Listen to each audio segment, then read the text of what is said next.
Hey, what's up, guys? I'm here to give you a video, not just on Extreme Rules, but before I watched Extreme Rules, I kind of missed some of the show. I missed the pre-show, which I didn't give two shits about, um, and I missed some of the show. Luckily, with that network, though, I can watch it from the beginning. But I ended up going to this thing that Mick Foley went to. It was at Saints and Sinners, I think. Sinner and Saints, something like that. And Mick Foley just tells you his stories about the about his time traveling with wrestling and stuff. Um, and that was a lot of fun. He talked about all the stuff he's done working for one of the guys named Roger there who hosts all the events. Um, he also talked about when he ended up going to when he ended up wrestling his Hell in a Cell match with Undertaker. He thought that was the coolest thing, and so he just said some funny stuff too. Like he did the match trick with one because there was little kids there too. It was me, Adam, and my dad's girlfriend ended up going, um, and he talked about how we ended up going. Yeah, okay. So we talked about.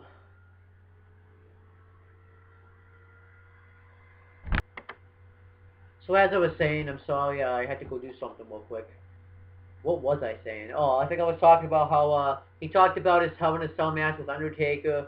He talked about too how when he gave his Hall of Fame induction ceremony, how Undertaker, um, how the whole match went down because he knew there would be a ton of questions on that match, which I thought was good stuff. And what he ended up saying was that when you only went on top of the cell, that was the worst mistake.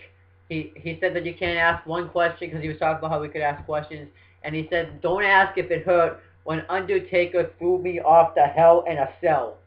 Um, and he talked about the match and how he got thrown off the cell and when he got taken off on the stretcher, and he brought up the fact of when Daniel Bryan got taken off the stretcher on the stretcher this year. Um, he brought up the fact he talked about him getting knocked out when he got chokeslammed through the cell, and then he said that the chair hit his face, and he was trying to, and then he said that his obviously that his tooth went inside his nose, um, and talked about how they were trying to buy him time, and Undertaker was telling him to go home, and when Undertaker tells you to do something, you listen to him, and he didn't end up doing that. Um, he ended up just finishing the match, um, and they just bought him time as much as they could. Yeah, he even said Undertaker said Terry Funk had to come in and make sure he was still alive and listening to his chest. And Undertaker's like, is he still alive? And he's like, yeah, all that stuff. And then he chokeslammed Terry Funk out of his shoes, and he said the first thing he saw when he came conscious again was Terry Funk's shoes, which is like, why is there Terry Funk's shoes? Um, and then let me think. He also, yeah, he went through, and then he talked about ending the match. He didn't want to leave on the stretcher, stuff like that. And then afterwards, before then, he had talked about Brock Lesnar beating the Undertaker at WrestleMania, how he's this monster. He actually talked about how his kid used to say he sucked, like he actually didn't think he was that good of a wrestler. And he ended up saying that if asking his kid that if Brock Lesnar and him had a match, what would happen? And he said Brock Lesnar would kill me. And he's like, I mean literally kill me. He said that he'd win the match, but Brock Lesnar would kill him. And then he says if there was Bob Wyatt, it would be a different story. And then he gone on talking about how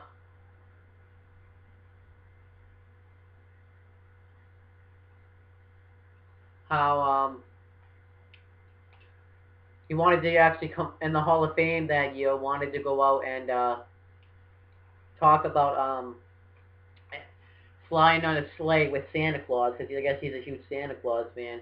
And Vince said, "No, you're crazy."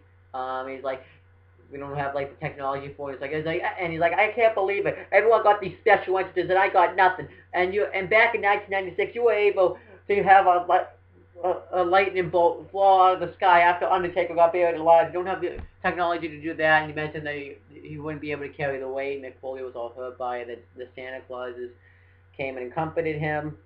And then he took some questions, I think. Yeah, he did.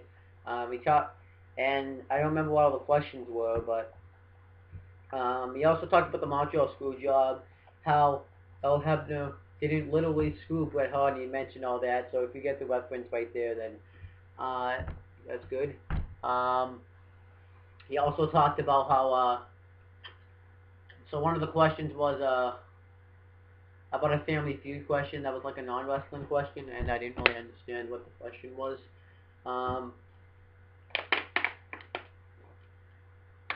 And then he asked another question. It was trying to think what else was. Somebody asked him a question about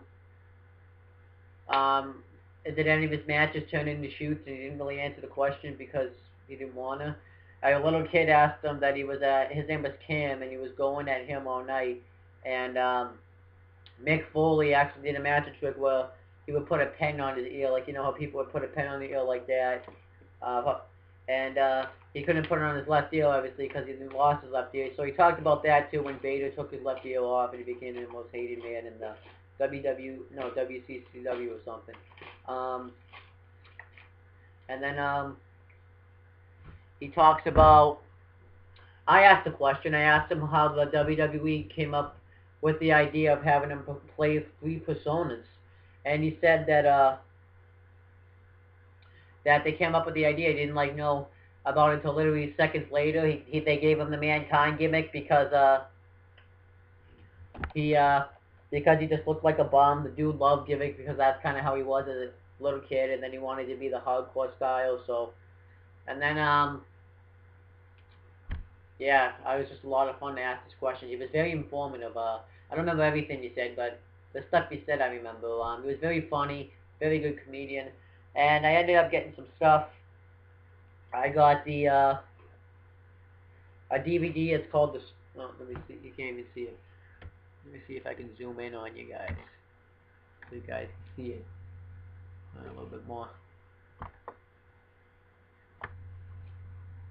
I got the Stone Cold Steve Austin and the Cactus Jack the early years, so this is probably like before they came into the WWF, it was called at that time, which is the World Wrestling Federation, and it just goes through some stuff, and you're going to expect a future review from this after I do the other DVD reviews, which I will talk about later.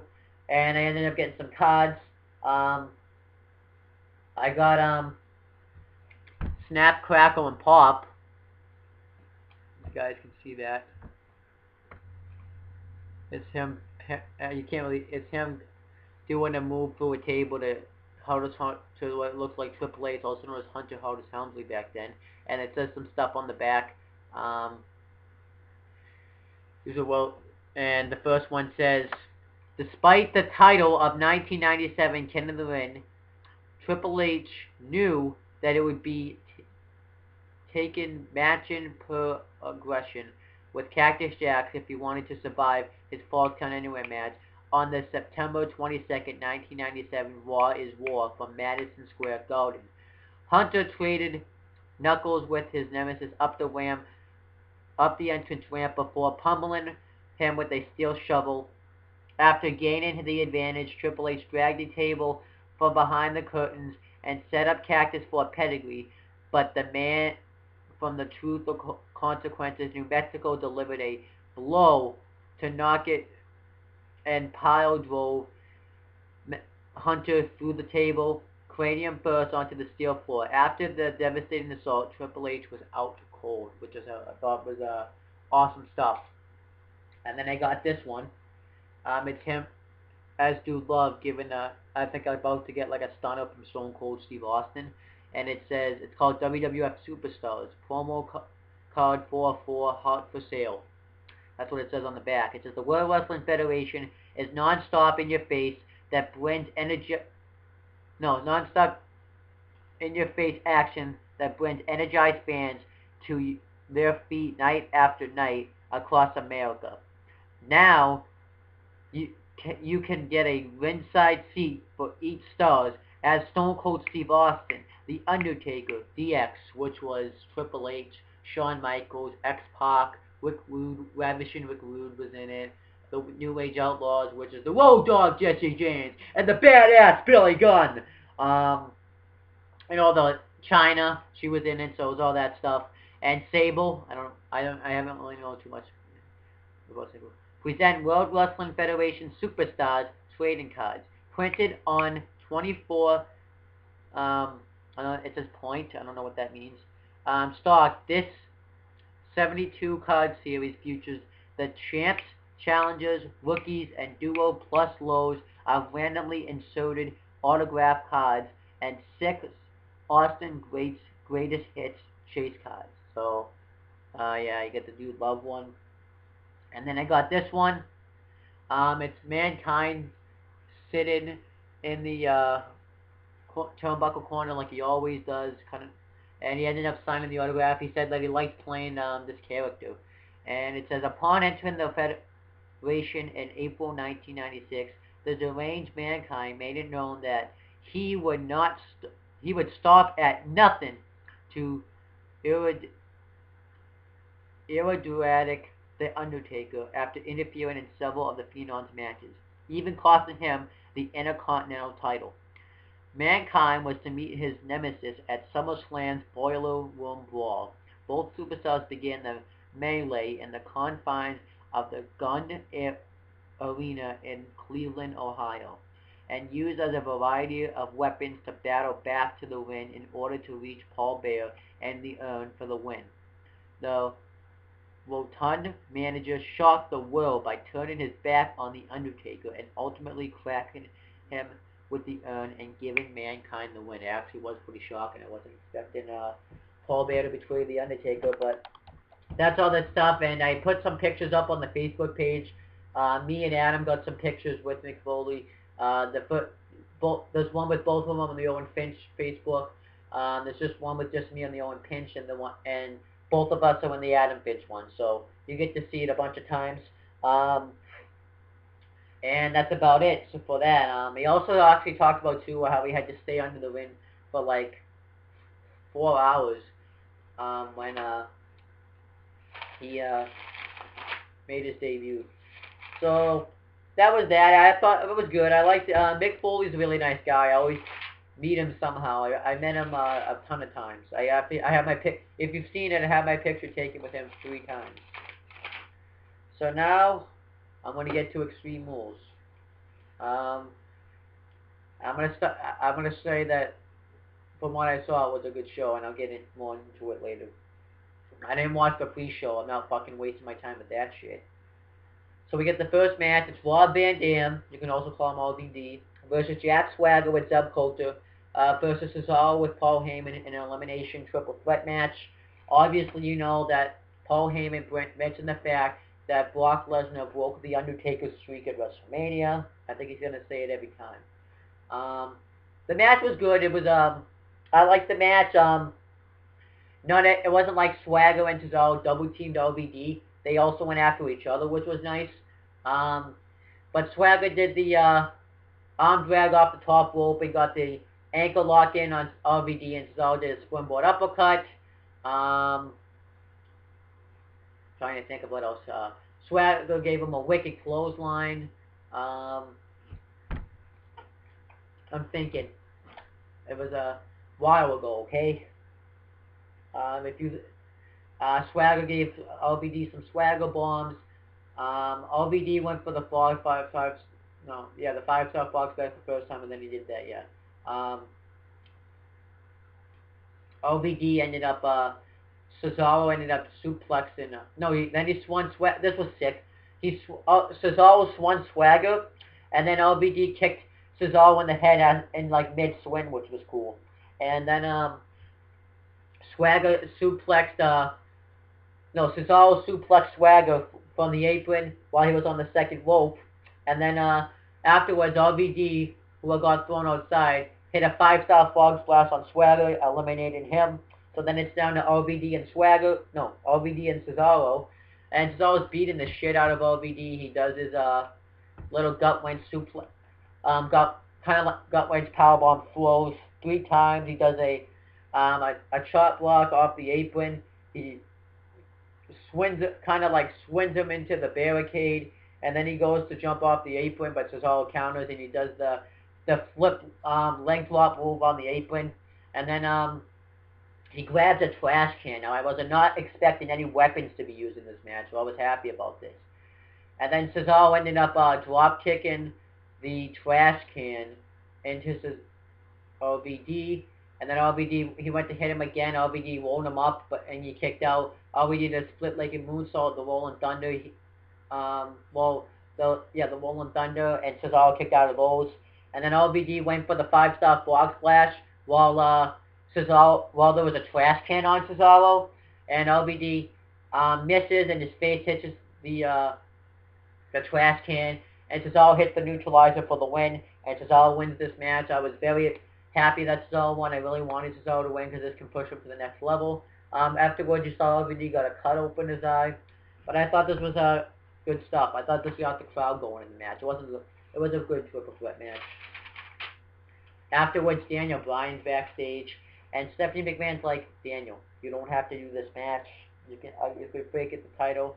And Stephanie McMahon and Daniel Bryan is like, just get out of my face. And Stephanie McMahon says, tonight you're gonna be Kane's bitch.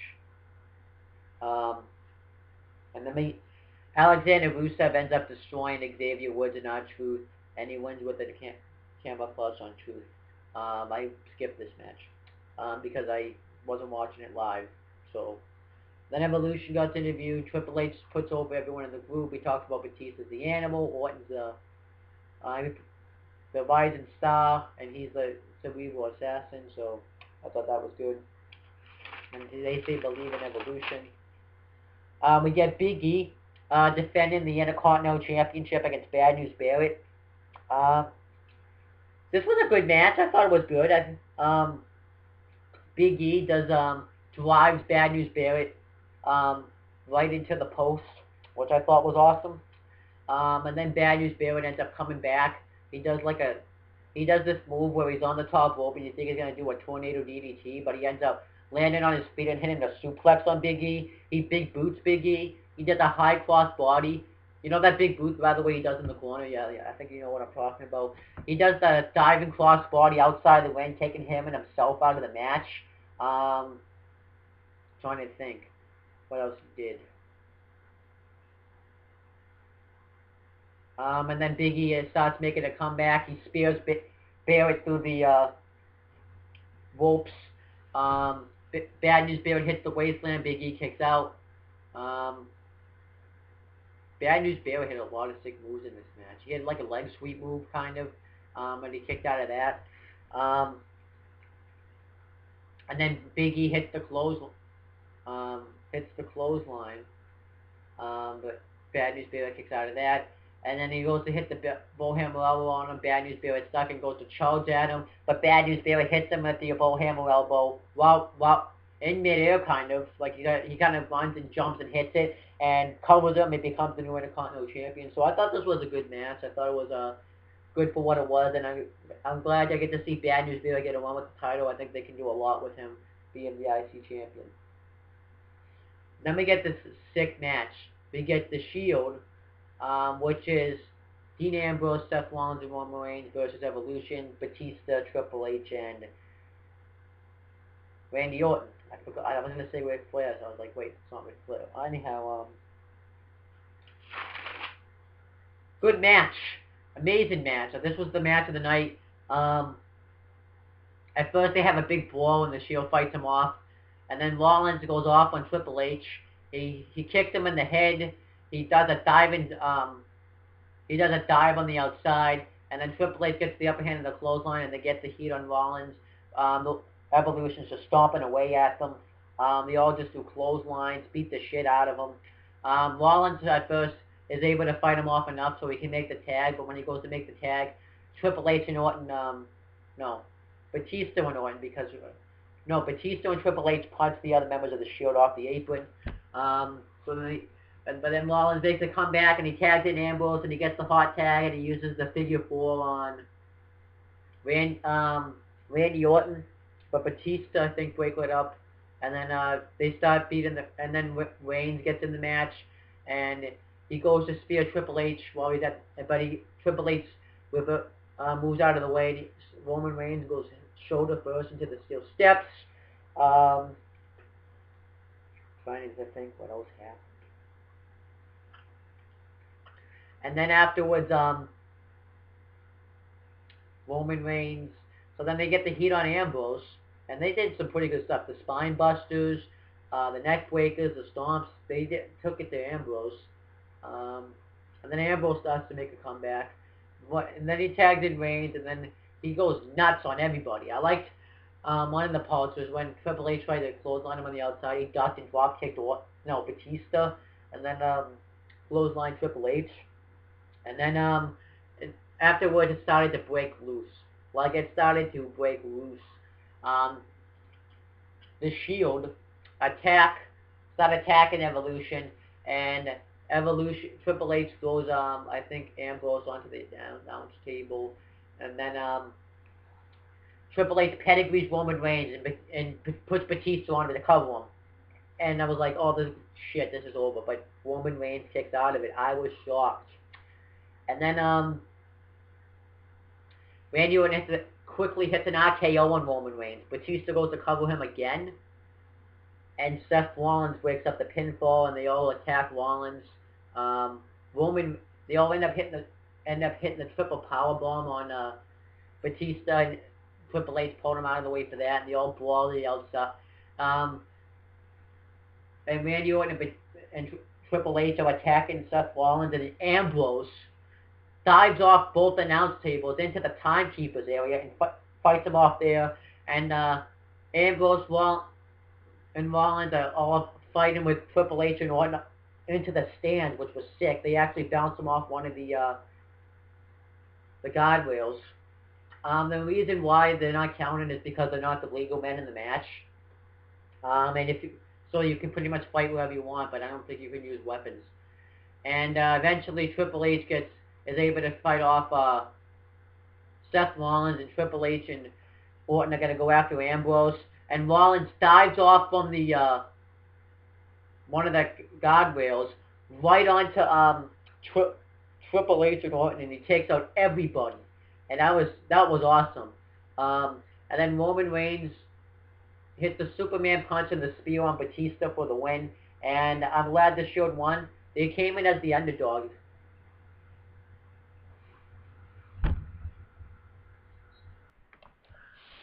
So as I was saying, I liked how the Shield came in as the underdogs in this match, because there was kind of like no sign that they were going to win this match. Well, there was, but like they felt like the underdogs in this match, which I liked. Afterwards, you get John Cena versus Bray Wyatt in the cage match with Bray Wyatt having Harper and Roman ringside. Good stuff. John Cena and Bray Wyatt had a good match here, I thought. One part of the match that was good is when Bray Wyatt was torturing Cena in the cage, and he has Rowan charge the cage while Cena's like in between them, which was sick. And then throughout the match, Cena tries to escape, but he keeps failing because Harper and Roman prevent him from escaping. They do a bunch of stuff to prevent him from escaping. Like they just stand there. They grab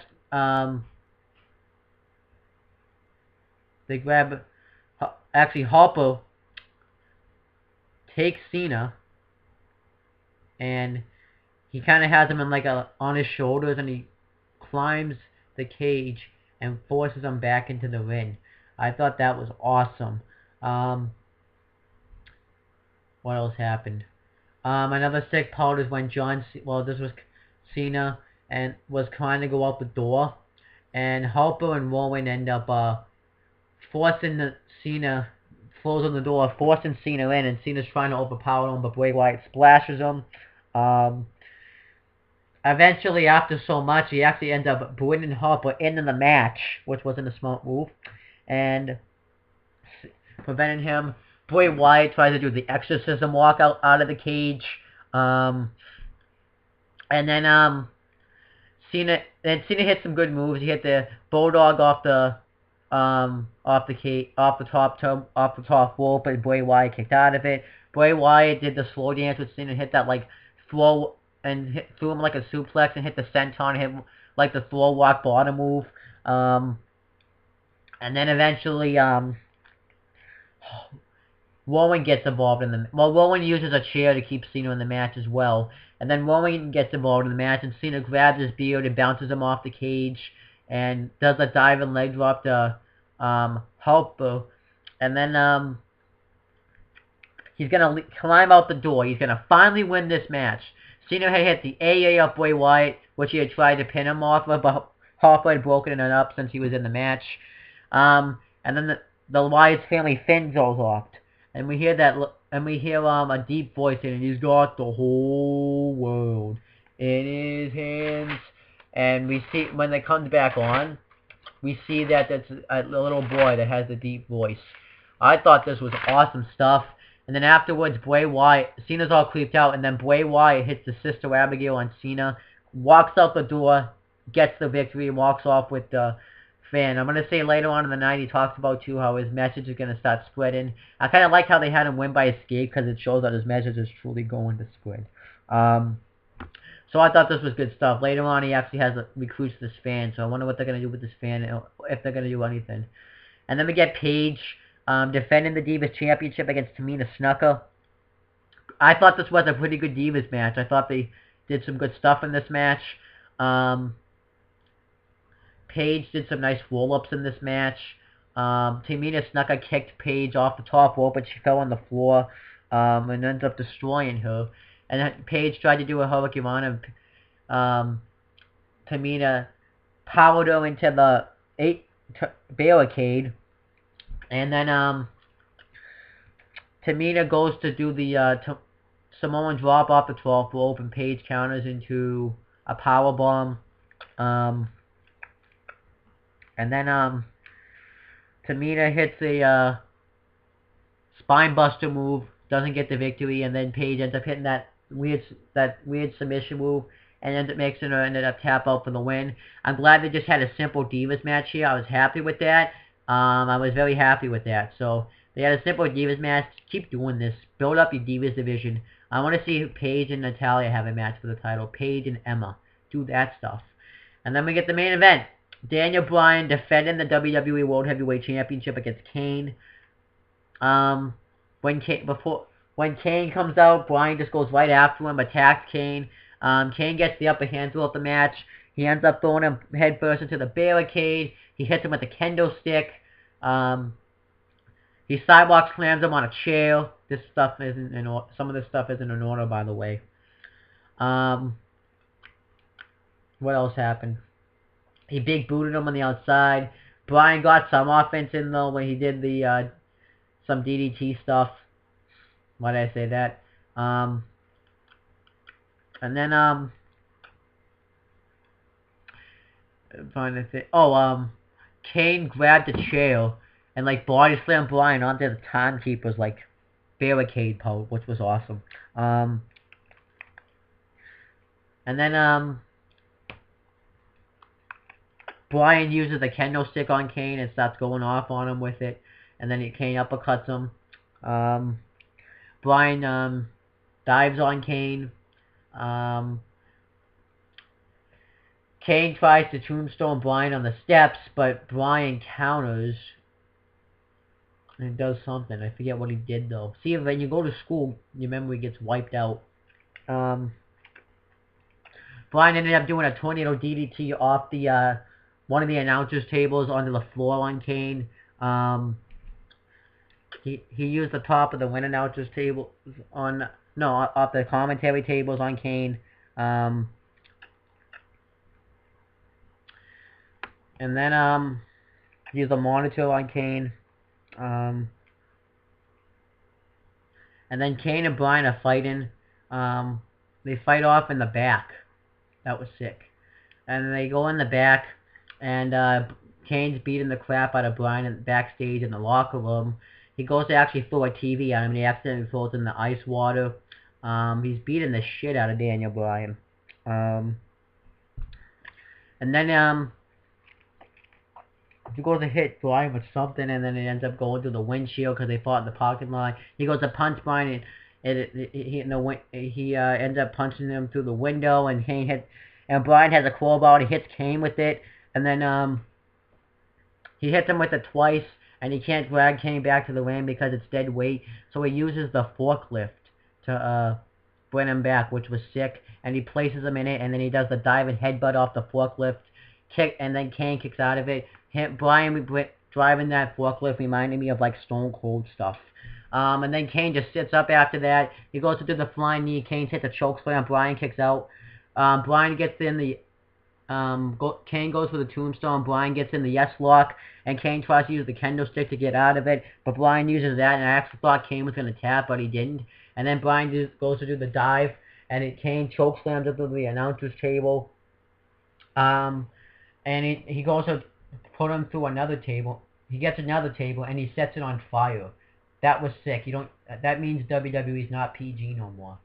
And he's going to try to choke slam Bryan through the table, but Bryan fights him off, and he goes through the table, and immediately they go get it fire extinguishers and put him out. And Bryan hits the knee for the win, and scoops out, and Kane's pyro goes off afterwards, and that's ending the show. I thought this was an awesome pay-per-view. Every match delivered except for the Rusev match, but I wasn't expecting that too. But every match that was on the show I thought was great. Match of the night was the Shield versus Evolution. The worst match that I saw would be Bad News Barrett versus Big E. It was a good match, but the other matches that I saw were better. But that's pretty much it, guys. Vote for my polls. You can vote what WWE pay-per-view would you like me to review, what series. You can vote for Armageddon, Anarchy Rules, or Bash at the Beach. What DVD, and then you can also vote for what DVDs you would like to see me review. You can vote for Royal Rumble, WrestleMania 3, or Backlash 2007. And this is Royal Rumble 2009, by the way. So you can vote for those, and then subscribe to this channel if you haven't, and do all that stuff. So that's pretty much it, guys. Peace out.